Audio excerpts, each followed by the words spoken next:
8,000 feet up in the rainforests of Zaire, a dedicated naturalist called Adrian de Schrijver searches for the animals who have become his driving force in life, as well as his constant companions. The creatures he seeks are possibly the ones that man finds most imposing on Earth. The reason is obvious. They so closely resemble himself.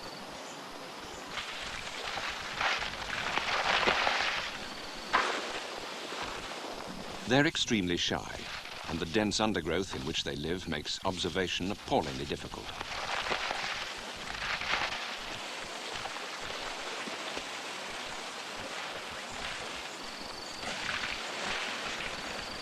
They can also be extremely intimidating, though aggressiveness is not their true nature.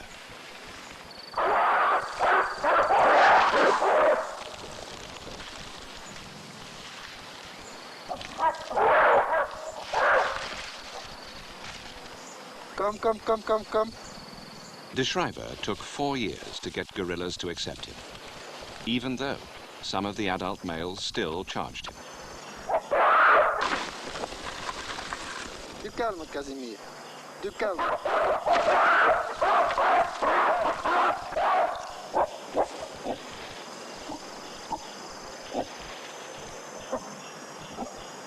Du calme, Casimir. Assez.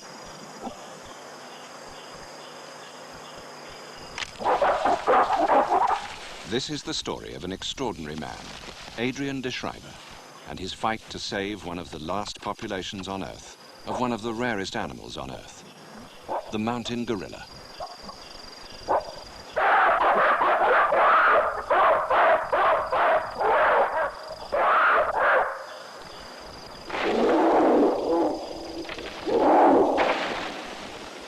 Adrian de Schrijver stands firm when faced with the charge of a fully grown male gorilla. This is because he understands not only gorillas in general, but this particular animal.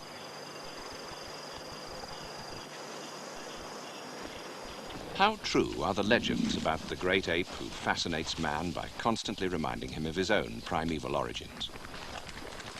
Well, to begin with, the gorilla is astonishingly human-looking.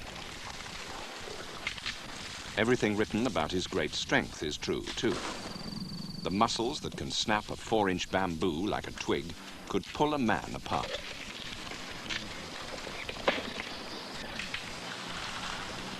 And the gorilla does beat its breast, though not for the reasons usually ascribed to it. The males put on one of the most terrifying demonstrations in the animal kingdom, but only when they feel threatened. But all this is only part of the story. Until recently, very little has been known of the other, gentler, family side of the gorilla's life. Largely because of the difficulty of studying these peaceful vegetarians in the inaccessible forests in which they live.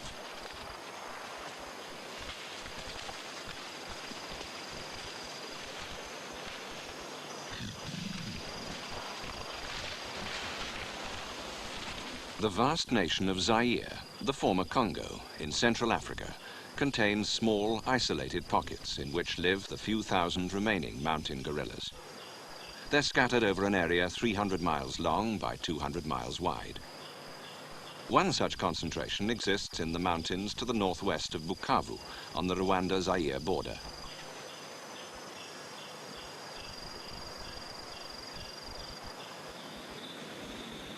The twin peaks of Kahuzi and Biega tower above Lake Kivu in the western Rift Valley.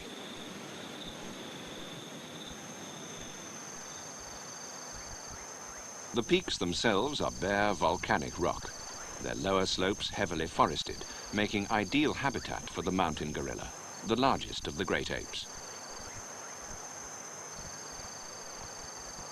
The forests are humid and rich in the herbs and vines gorillas prefer.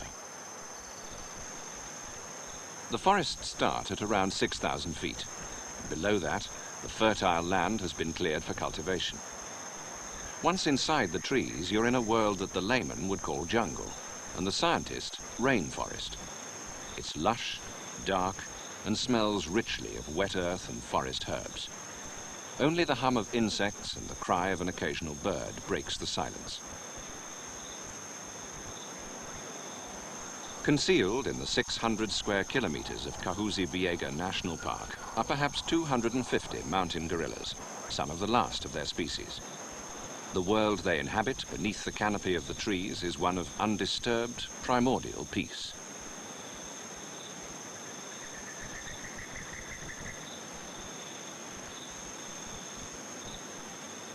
A Belgian with plantations on the slopes of Mount Kahuzi, De Schrijver survived the terrible Congo Civil War of the early 1960s, though his farm and home were burnt to the ground. When peace returned in 1965, all De Schrijver wanted was to preserve the forests around his property and the animal rarities who were the lords of that forest. As a former hunter, he knew that the best poachers make the best gamekeepers, so he enlisted the most successful gorilla poachers as his trackers. With their aid, he began learning something about the movements and habits of the gorilla families. It was a long process. At the end of 4 years, 1 or 2 families seemed willing to let him approach them, though they were still very shy of revealing themselves in the open. One trick that he adopted early on was to eat whatever a gorilla was eating, on the principle that an eating gorilla is one that comes in peace. As far as the gorillas are concerned, the same apparently goes for their distant relative, man.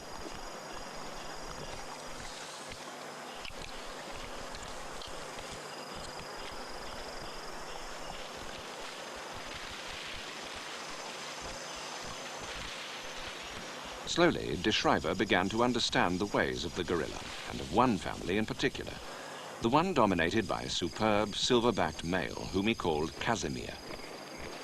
We meet Casimir as he's making up his mind to cross a road that cuts through the park.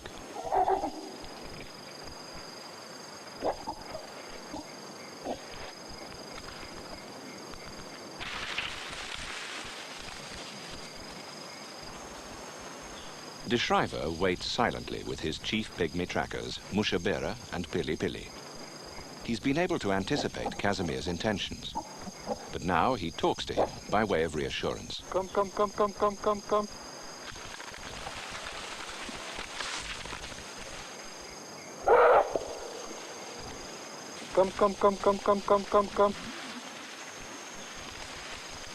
Gorillas don't like the trackers, perhaps because they associate them with earlier hunting, and the trackers don't much care for gorillas either. So when gorillas are close, the trackers always sit well behind Adrian.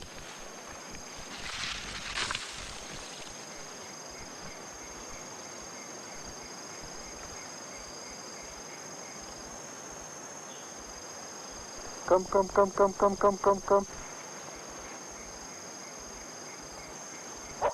Casimir is responsible for the safety of his family, so he's understandably cautious about crossing a road that has recently been made through his home range.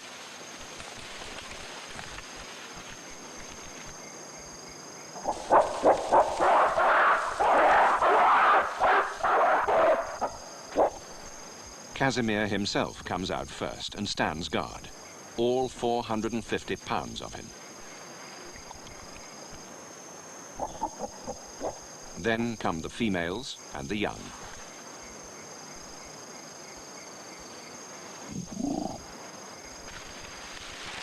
The first 3 are safely up the bank on the far side. Next, a mother and 2 young.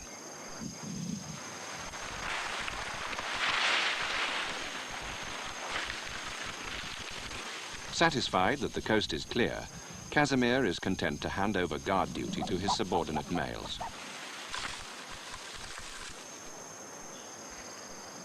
The second female crossing the road is called Broken Arm. Finally, the rear guard, the second-ranked males. First, Hannibal. Then a gorilla named after a tracker whose mouth is always open, Musharamina.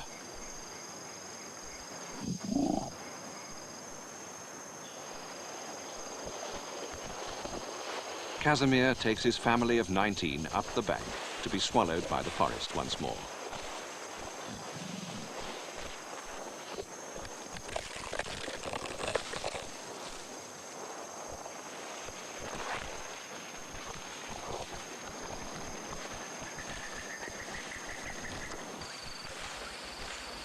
A gorilla's day starts just after dawn. The whole day is governed by the need to eat. Kahuzi Biega provides rich feeding, much of it at ground level. The condition of the nest tells them how long it is since the gorillas got out of bed.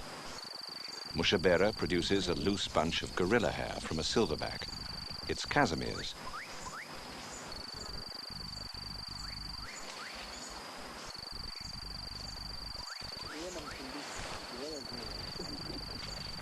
When they're traveling, gorillas move in single file.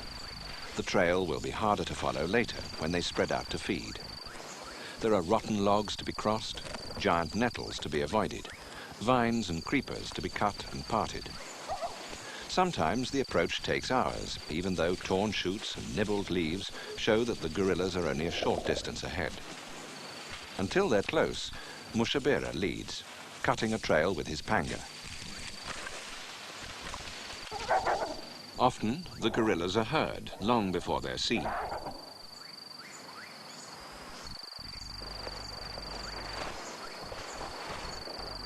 If they're uneasy, they often beat their breasts.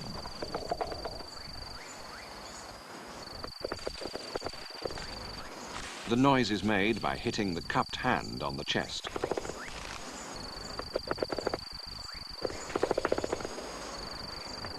This is not aggression, as many people suppose, but a gorilla's way of releasing tension, like you or I scratching our head, humming, or lighting a cigarette.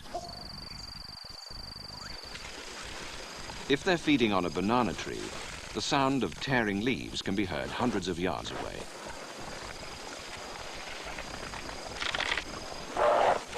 The whole family, under Casimir's leadership, has halted to demolish one particular tree. Casimir scoops out the soft, bitter pulp. It's not the best part, but it's full of moisture and he needs a drink. The females at the foot of the tree get the most succulent portions. But that's only because Casimir doesn't want them at the moment. The entire family may spend up to half an hour disposing of this single tree.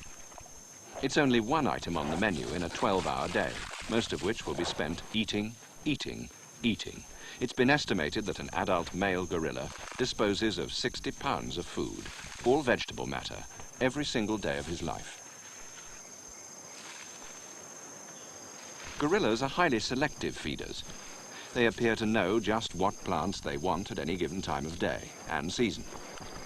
They have a large selection to choose from. A list of over 200 food plants has already been compiled. Next on this day's menu is a clinging weed called gallium, or bedstraw.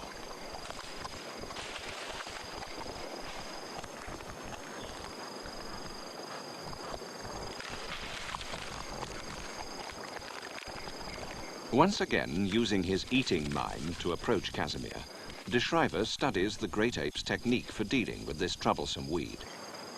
The leaves of gallium are armed with little hooks which make it difficult to handle. To get around this minor inconvenience, Casimir rolls it up before swallowing.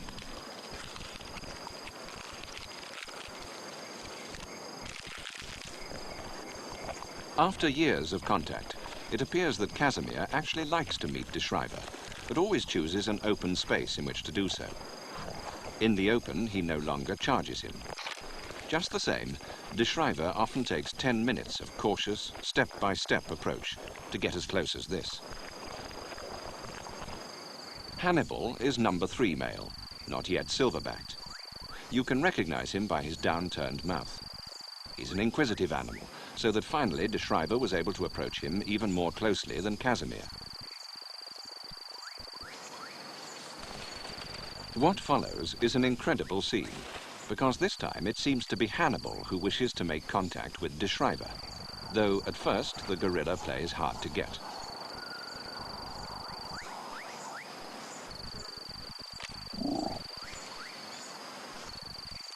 De Schrijver senses that something unusual is going to take place.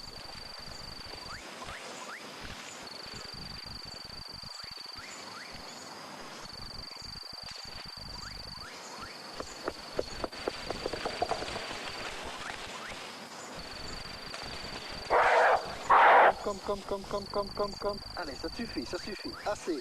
Allez, kom. Du calme. Allez. Du calme. Hannibal is reassured and settles down again, only feet away.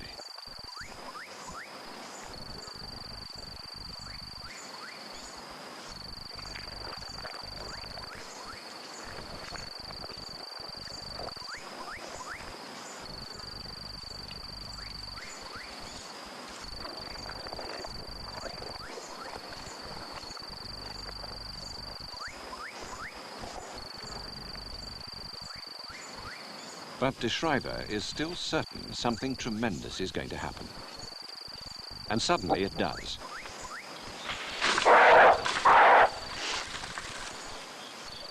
Now, was this aggression or a desire to make contact?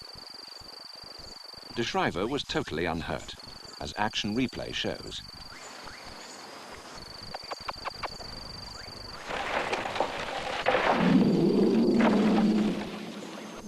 The blow from that huge left fist never actually landed. The right hand simply pulled out the shirt. Hannibal has never tried to repeat that performance. Possibly once was enough for him. It certainly was for de Schrijver.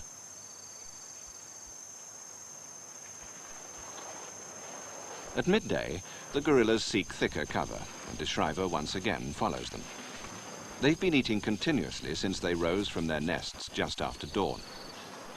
Now the guerrillas take a lunch break, or rather, a non-lunch break. For up to 2 hours each day, they relax and stop eating, presumably to digest the huge intake of the morning.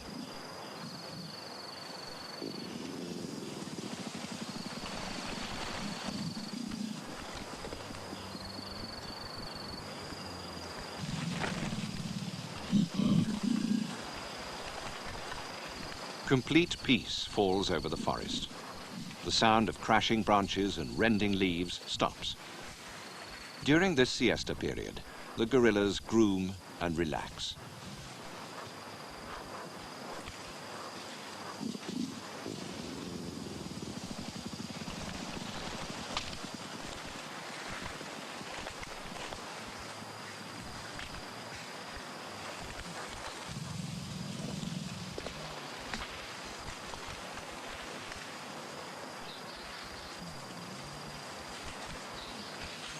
Towards the end of the lunchtime break, there's sometimes a disturbance. The youngsters grow restless, rather like human children after a picnic. With the indulgence of their seniors, they take part in play fights. The midday halt is the only time they can do this without getting left behind by the constantly moving family.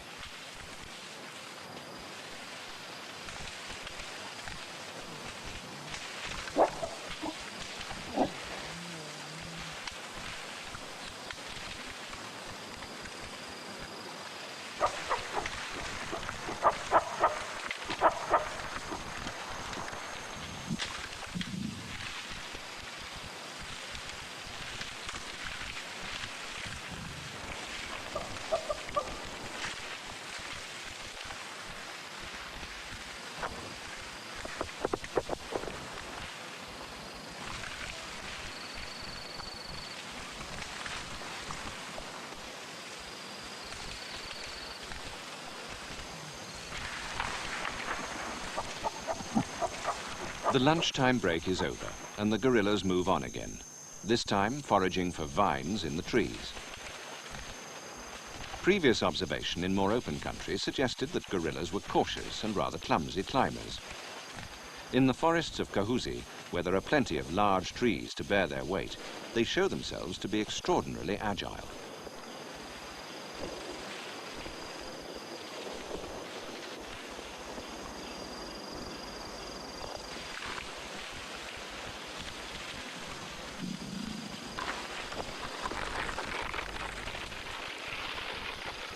There are still 3 good feeding hours left, and the final objective for the day is at last reached, a tree bearing a wild fruit called a bwamba. When the bwamba season comes round, guerrilla groups make their way to certain well-known trees and pillage the ripe fruits. First, for a clean-up of fruit that has fallen to the ground. Then Casimir leads the assault to the topmost branches.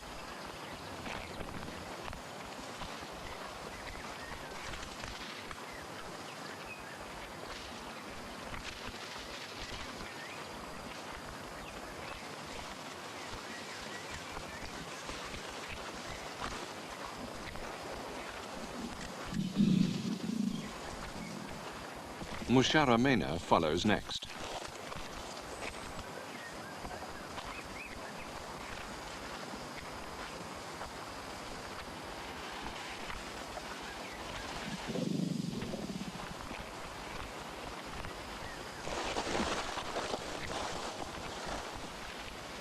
And then come the females and younger males.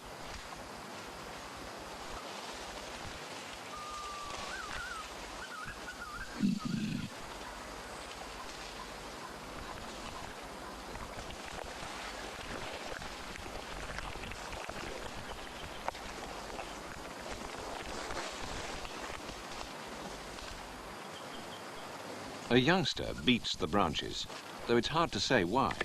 Perhaps this time in play.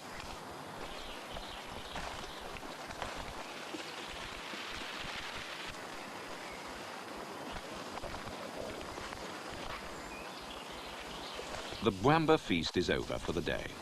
And when the family finally climbs down, each member has his mouth stuffed full of the fruit.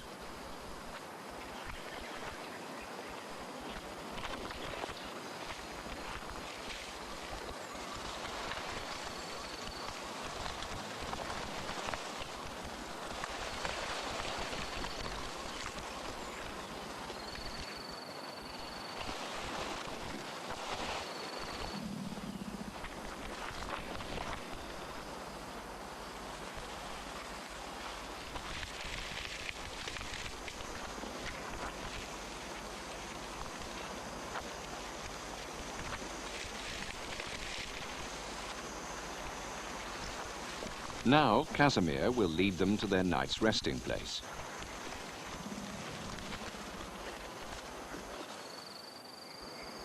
The most extraordinary of all de Schrijver's adventures with Casimir's family centered round this tiny orphaned gorilla. Her parents were killed by poachers. Some farmers had adopted her. As warden of Kahuzi Biega Park, de Schrijver has the authority over all gorillas in Zaire, including orphans. So he flew his own aircraft to visit the farmers who'd adopted this one. Sadly, he told them that they must give up the young gorilla. There are so few gorillas left in the wild that it was de Schrijver's duty someday to try to return this baby to the wild state. At the time, he had no idea how or when, and could not have begun to guess how the story would end.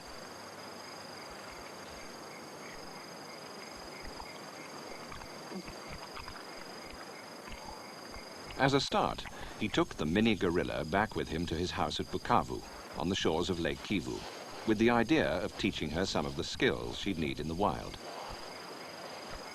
Julie, the nearest European equivalent to the Swahili word ngila for gorilla, was encouraged to play with children. This was not an entirely successful lesson in breastfeeding.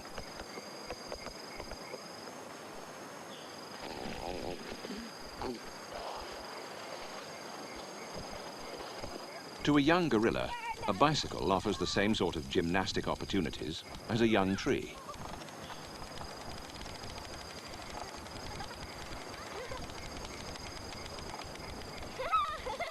You can cling, and you can swing.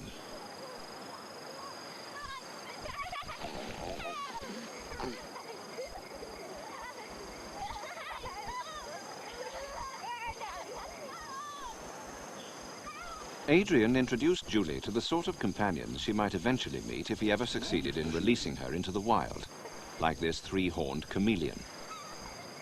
But would he succeed?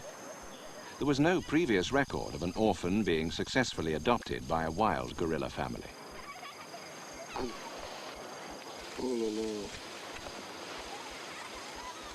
Julie was constantly on de Schrijver's mind. One of the things taxing him was at what age, if ever, he should try to return her to the forest. She could hardly hope to look after herself at under 18 months. She was now only 6 months old. Above all, her education had to be kept up. So he started carrying her into the forest to get used to its sights, sounds, and smells.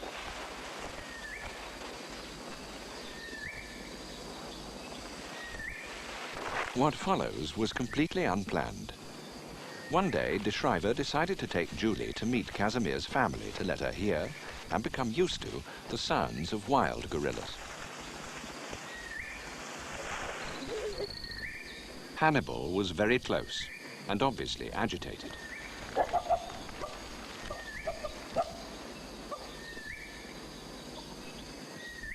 Now, unexpectedly, Julie started to cry.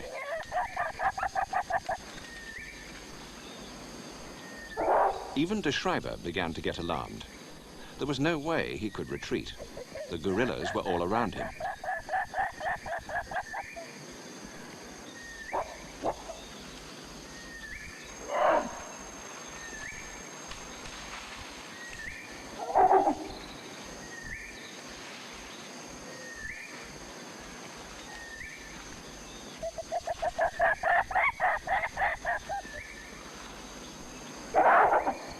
In a situation like this, the group would look to Casimir for a lead.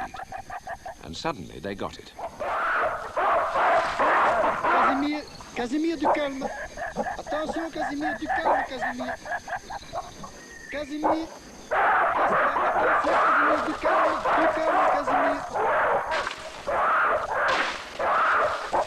Casimir, du calme, Casimir. Attention. By sheer good luck, Casimir stopped in the one open space where the rest of the family waited to inspect and fondle Julie.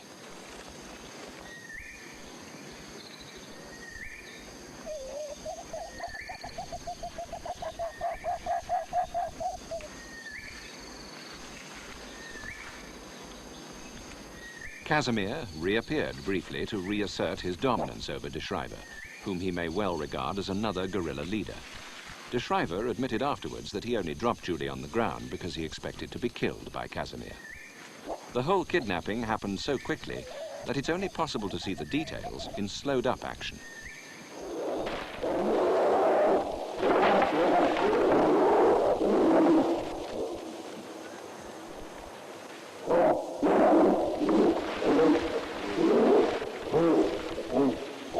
Casimir scoops Julie up, carries her away, and then suddenly drops her.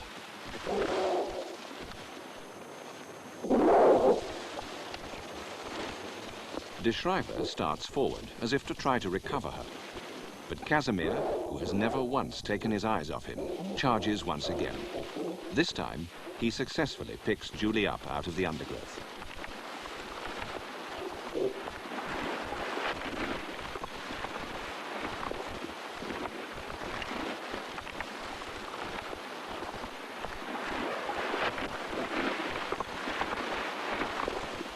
It was perhaps a tragedy that Casimir took matters into his own hands and kidnapped Julie. Alas, she lived for 10 days, during which unprecedented rain and cold struck the mountains. Had there been a nursing female in the group who could have breastfed her, she might very well have survived. But the one thing that has been proved is that wild gorillas will accept orphaned young. In creating Kahuzi-Biega National Park, the Republic of Zaire has undoubtedly saved one of the largest remaining populations of mountain gorillas. Adrian De Schrijver is convinced that other neighboring forest areas are also inhabited by the great apes he has made his daily companions. His first task is to try to get the size of the present park enlarged. Even if he succeeds, the sad conclusion must be that elsewhere in Africa, the few remaining gorilla populations are probably doomed.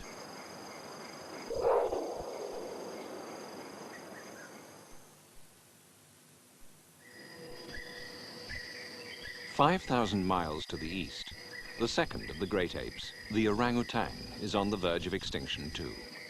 The rainforests of Indonesia are one of its last refuges.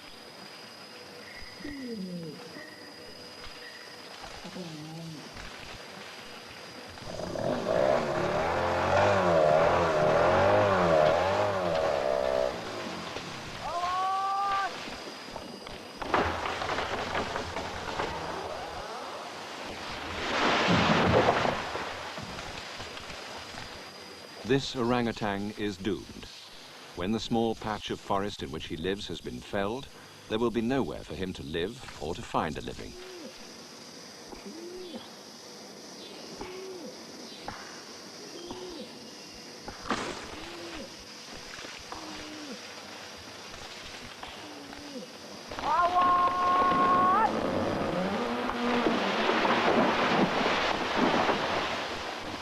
This magnificent animal is fighting for his very existence as more and more of his forest home is hacked away.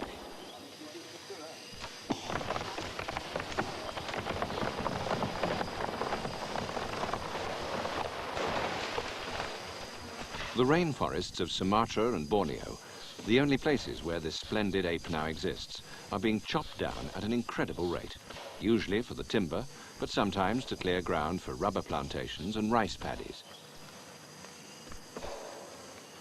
This big male senses that he has nowhere to go, and that the man with the axe waits for him and his kind at the base of every tree.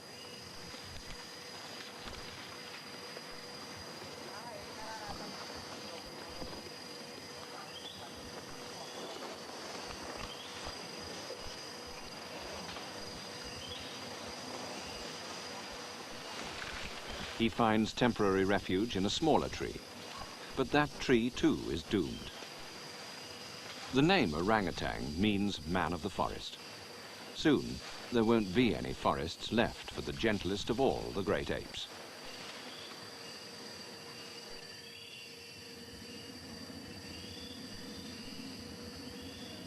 "30 years ago, this part of northern Sumatra was covered with thick rainforest. Then came the timber boom. Japan was buying building timber in vast quantities. The axe and the chainsaw moved in to supply the market.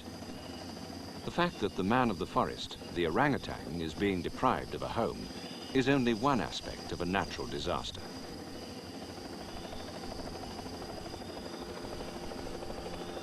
What the tree fellers are also doing is changing their climate in a way that could drastically affect their own lives. Untouched rainforest, like this, actually creates rain that fills rivers, that in turn irrigate rice paddies, which feed a growing population. Tragic as the rapid disappearance of the orangutan is, it's also an indicator of man's own plight. A tragedy for the man of the forest is also a tragedy for the man of the city.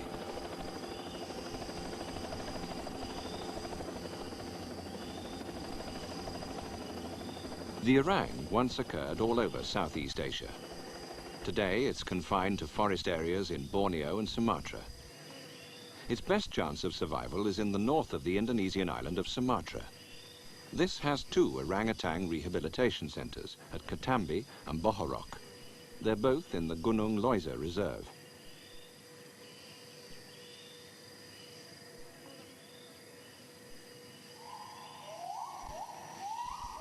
The Gunung Leuser Reserve, named after a mountain, covers 6,000 square kilometers.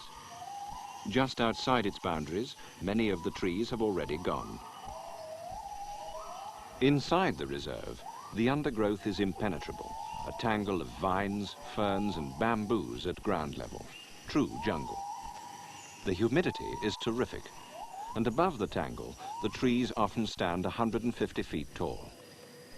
And in the trees live the men of the forest, the orangutans, the most arboreal of the great apes. They're not at all at home on the ground.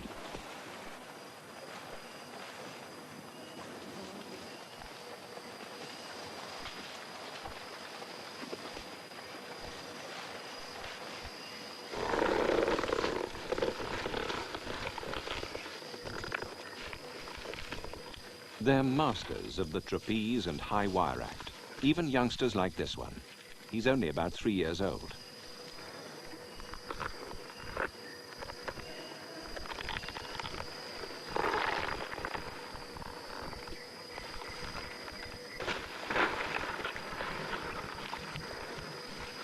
Although orangs appear to get fun out of such acrobatics, they've developed these amazing abilities in order to travel freely in the treetops. Making a tree sway in order to reach the next one is as natural to them as walking is to us. They've even been seen to use a tool, a forked stick, to hook on to a tree that would otherwise remain just out of reach. Like the other great apes, the gorillas, chimpanzees and gibbons, they're tailless. Who needs a tail to balance or cling with when you've got feet that can grip like hands? If gorillas are the ponderous heavyweights of the ape fraternity, and chimps the wise guys, orangs are the good-natured pacifists. The great apes are our own closest relatives. Scientists say that the orangutan, Pongo pygmaeus, is the ape furthest from ourselves. But sometimes, when watching its mannerisms, you wonder whether science got it right.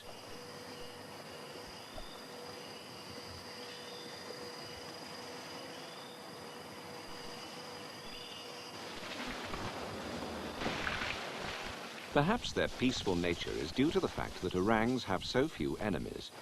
An occasional clouded leopard or tiger may seize a youngster on the ground, but once in the trees, they're safe. They seem to be able to judge to the finest limits the strength of a creeper or branch that will bear them. Oh well, anyone can make a mistake.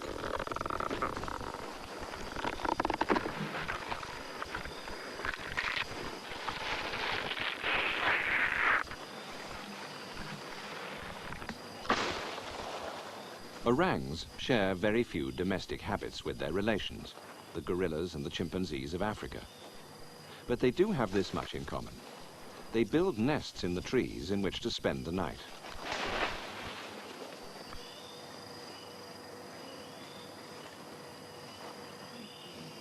Unlike the other apes, orangs are loners.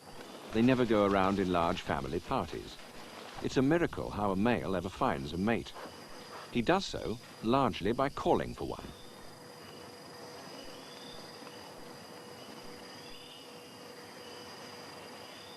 Practically the only time you'll find 2 or 3 orangs together is if you come across a mother with young.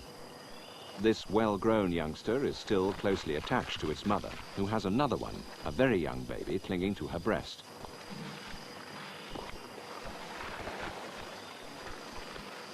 This young orang is about 3. It'll soon be leaving its mother. She's still remarkably maternal towards it, even though the new baby must be taking most of her attention. The infant is quite helpless and can only cling. To supplement breastfeeding, she'll chew up leaves for it. The 3-year-old will become fully independent in about a year's time and sexually mature at 10. Living safely inside the reserve, it may eventually reach the age of 30. Most days in the rainforest, there's a downpour, if only for a short period. In the rainy season, it's monotonously continuous. The orang's wiry hair does offer a certain amount of protection.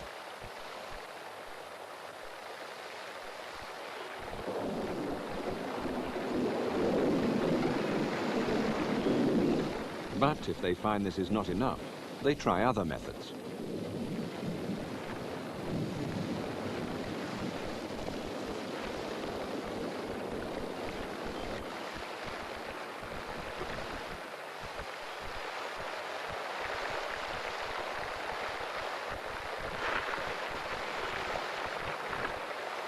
In the wild, orangs often use large leaves as umbrellas.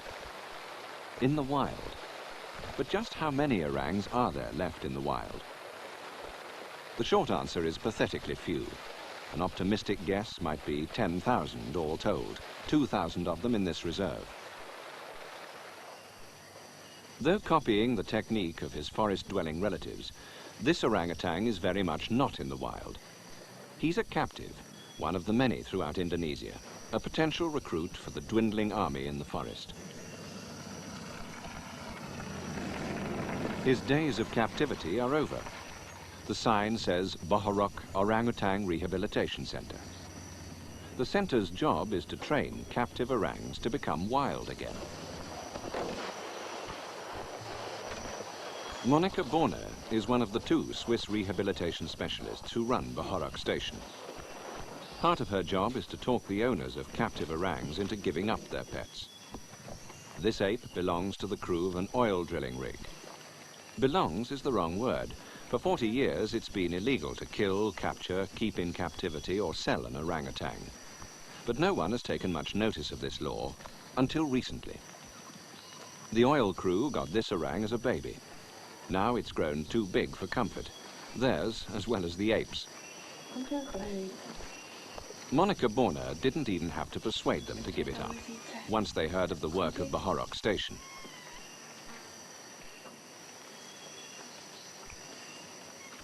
Though it's been kept chained up, it's in very good condition, both physically and mentally. You can tell that by its obvious acceptance of Monica. Many orangs that have been kept shut up in small cages or even boxes suffer depressions and complexes that are amazingly similar to human mental illnesses. Well, this orang obviously hasn't been shut up. It goes into the box in which it will travel to Bahorok fairly willingly. Now it has to learn to be a free-living orangutan for the first time since it was captured as a baby.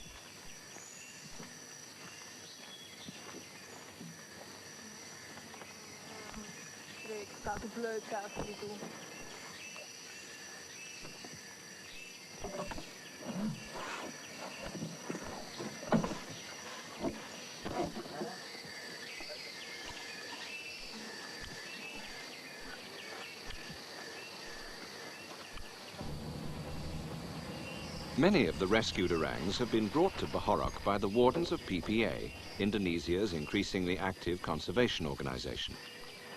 In one of these boxes is a 3-year-old named Suka. He's already very much of a character.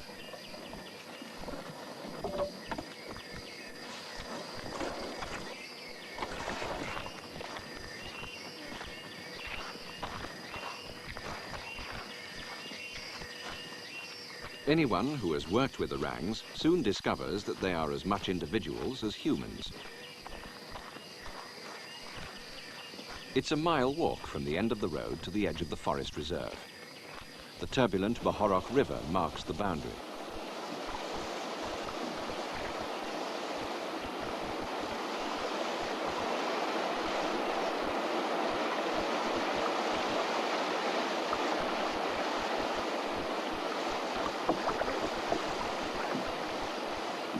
Both scientists are at the landing place to meet the PPA men with their new deliveries.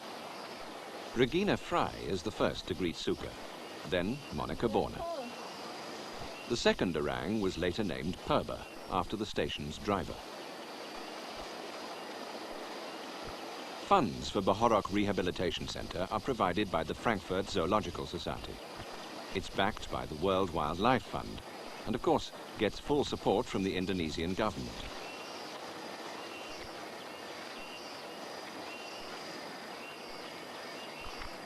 There are always about 20 orangutans at Bahorok, learning to be wild apes again.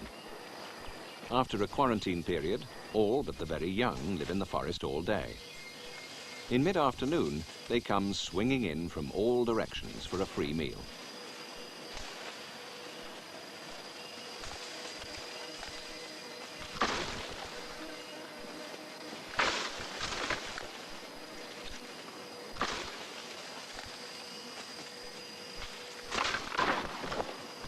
Their objective is the feeding station, a series of cages, some with flat roofs, built in a clearing on a hilltop 400 feet above the scientists' living hut.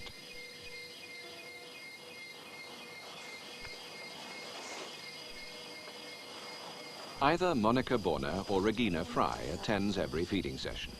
It's the only way they have of observing each orang's progress.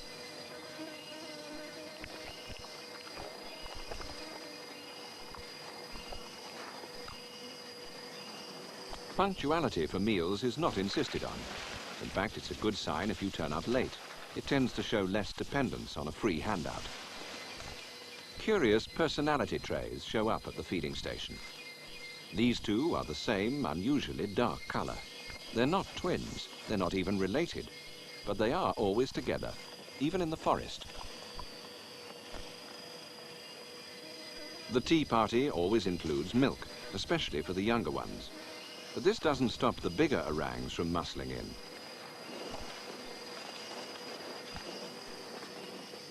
Sometimes, in the general free-for-all, some youngster feels he's been cheated.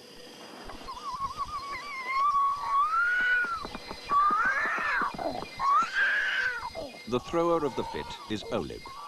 His friend's gesture looks like sympathy, but it's more likely inspired by curiosity and a wish to play.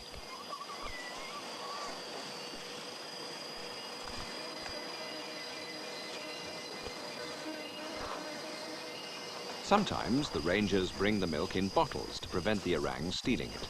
But it doesn't stop them trying. The star of this performance is Oyong.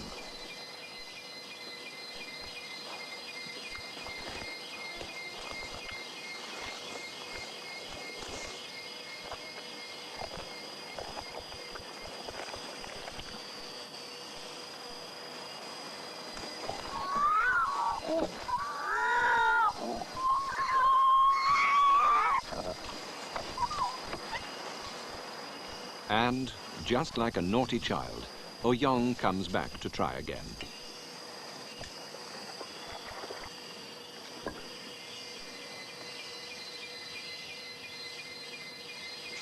It's a pretty chaotic meal. Table manners leave a good deal to be desired, but there's never any bad-tempered fighting. All the young get their share of milk before the second course is dished out.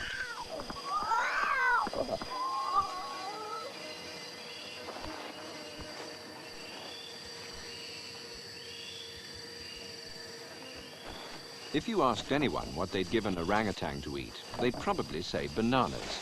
And bananas, usually green ones, are just what's served daily at the feeding station. In the wild, though, bananas seldom feature on an orang's menu. They don't find them in the kind of forest they frequent. Giving them a monotonous, though nourishing diet each day persuades them to find wild foods for themselves in the long hours they spend in the treetops.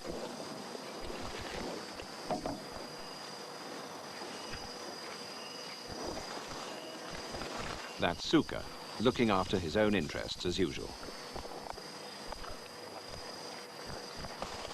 Just occasionally, a wild forest orangutan gate crashes the tea party. This wild male apparently does like bananas, at least as a change.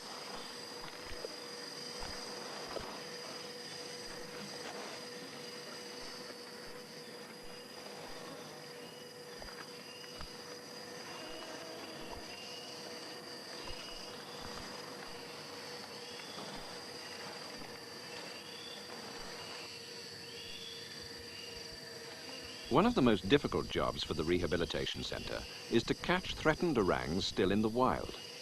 That's what these nets are being made for. A message has come that there's a wild male trapped in a timber concession 100 miles away. The orang must be caught and transferred immediately, since the trees are coming down fast.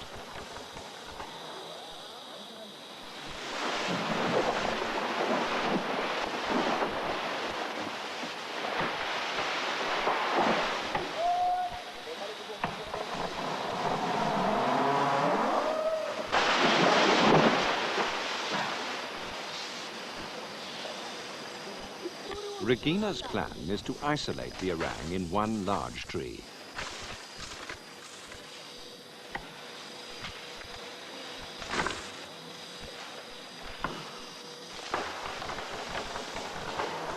First, all the surrounding trees must be felled.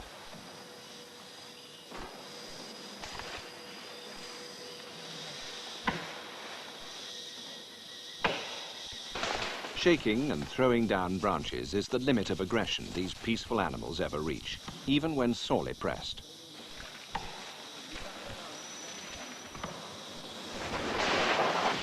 Even his throwing is random, though it may seem to be deliberate.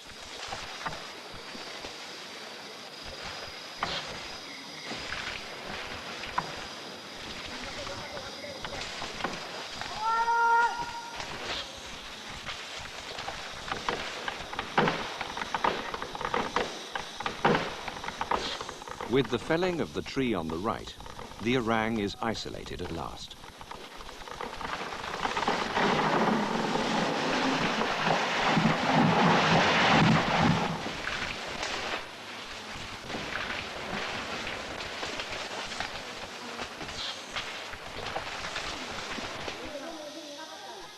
Now it's a question of laying siege.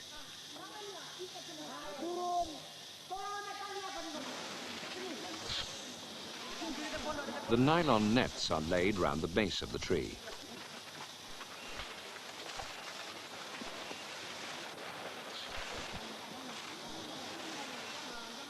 Regina demonstrates what she expects from her catching crew when, and if, the orangutan decides to come down.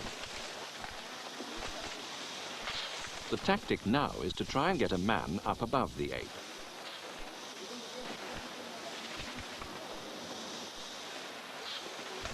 Just look at the length of those arms.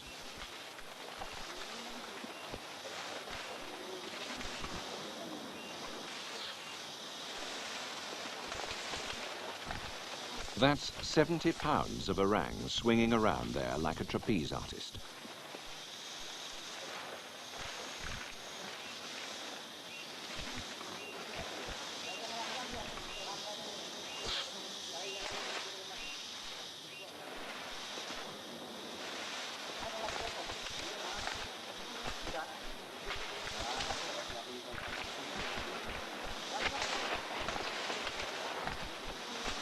Turun!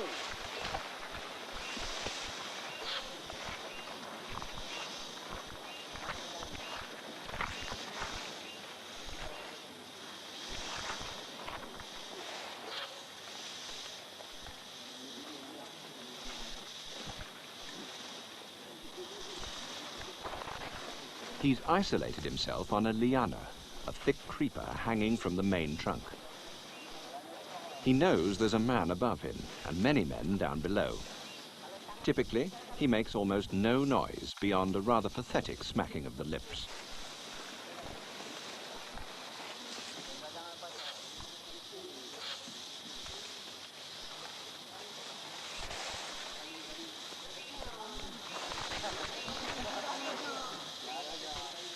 He almost decides to make a run for it, but Regina is a little too anxious.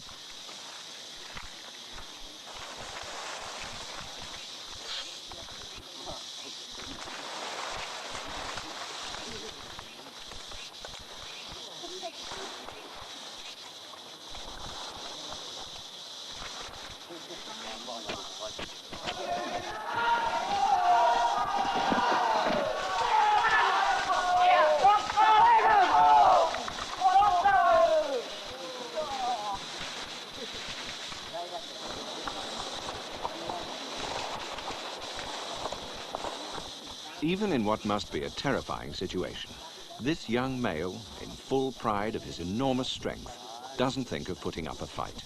Like all his kind, he's a pacifist.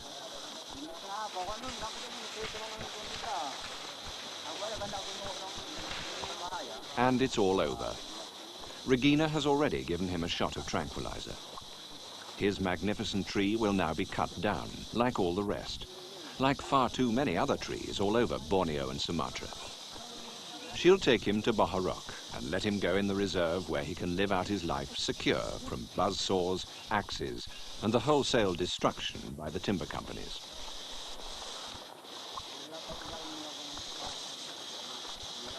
Regina Fry carries him off the battlefield not as a loser, but as the winner of a new lease of life.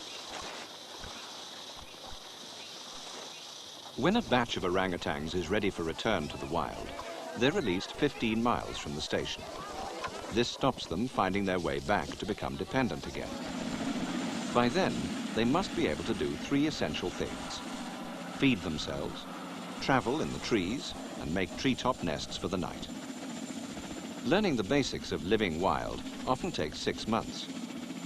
Aboard the chopper are 8 recently graduated young orangs. All this expense and effort to return just eight orangutans to the forest.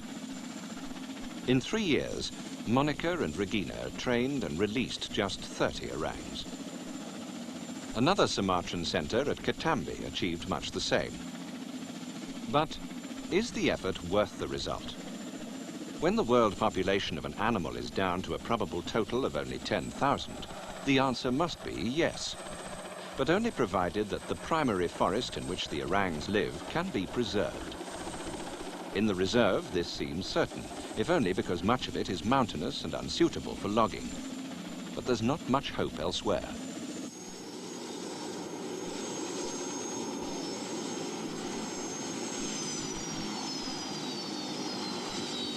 Monica Borner would say that the work of rehabilitation centres is tremendously worthwhile, not only because they reinforce a shrinking wild population, but because the attention they have attracted has made the illegal trading in captured orangs hard, if not impossible. And this, arguably, is their greatest achievement for conservation.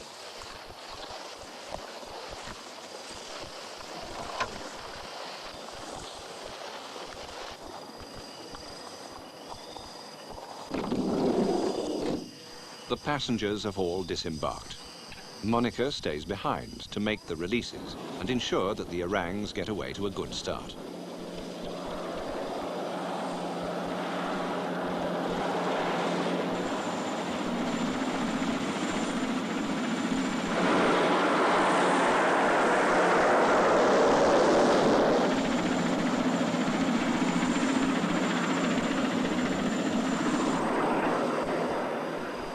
Some of the passengers are understandably getting restless, but they'll soon have all the freedom they need, the freedom to roam the forest. From now on, it's do-it-yourself, so there's no helping hand from a kind foster mother.